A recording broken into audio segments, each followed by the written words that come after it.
a radical altering, shifting of your worldview. I said, what the hell is Senge talking about this for? Because he said, this is what's required to compete in the future.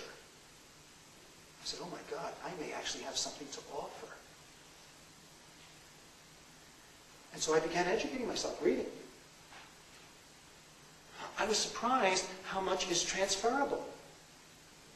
I mean, there's a lot. Now, I'm not a business person. I don't understand engineering. I don't understand accounting. All that, you can fault me for all that stuff. I don't figure I have to. Because we got a lot of MBAs. We got a lot of smart people.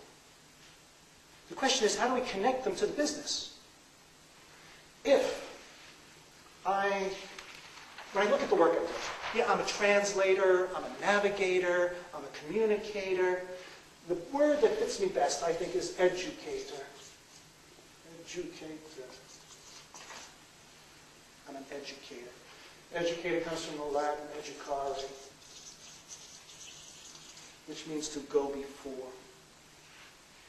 Actually, the Latins didn't make it. They got it from the Greeks. The Greek word is maieudikai. Literally, it means to catch what comes forward. It is the same word they used to describe midwives. To catch what comes forward.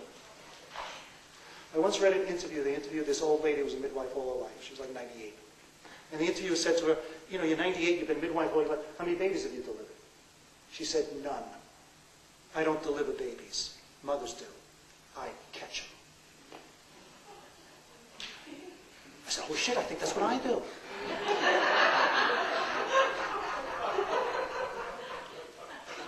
I don't understand the business, but I'm surrounded by people who do, who care deeply, and are either frustrated, pissed off, or marginalized.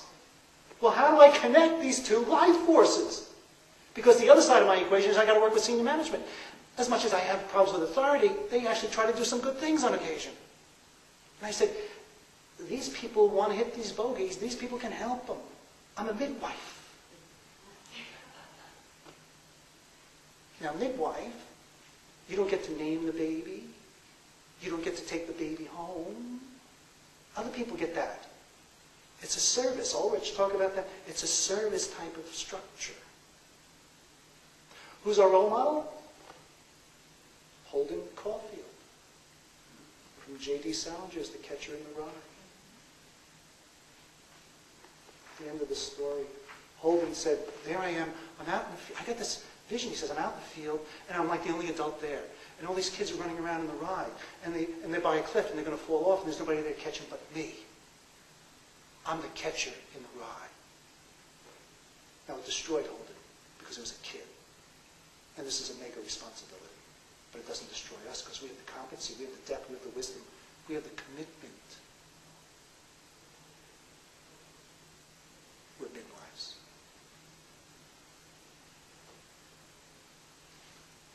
Let's do a brief exercise.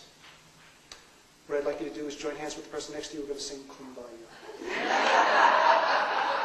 Only kidding, only kidding.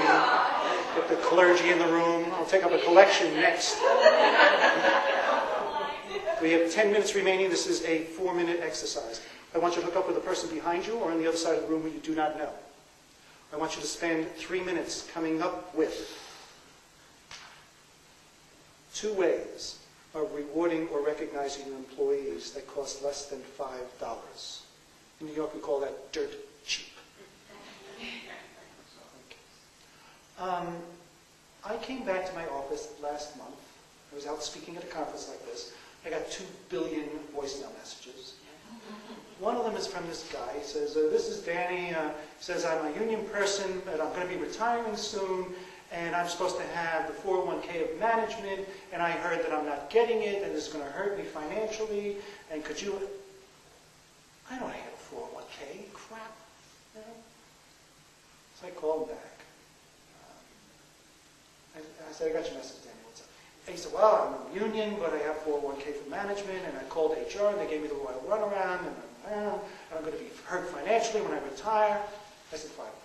Danny, call Mary Beth, tell her that I recommended you to her.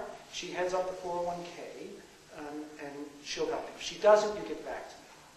He said, thanks so much, Kenny. I really appreciate your help. He said, by the way, I know that you don't work on 401k, but I'm retiring. And you gave me a certificate in 1990. And at the bottom you wrote, please hold on to this. It entitles the bearer to one personal favor from Kenny Moore. And he said, I figured since I was retiring, I would cash it in. 1990. That's good. I didn't even remember that I did those things. We think small things are small. They're not. They're big. Nobody writes a handwritten letter today. No, we send stupid emails. Sit down and write a letter. People hold on to these for their lives. It's small stuff. It's the realm of mystery. Here, you want an experience of mystery? Here's something you can practically do. When you go back to your office, write down the name of 3 people in your company, in your area, in your location, who you highly regard. Do not choose any of your direct reports. Go sit individually with each one of those persons for 20 minutes and say, Barbara, you are highly regarded in this company. You are actually highly regarded in our industry. You've worked here for 1, 5, 10, 50 years. You could have gone elsewhere. Why didn't you? And then shut up and write down everything she tells you.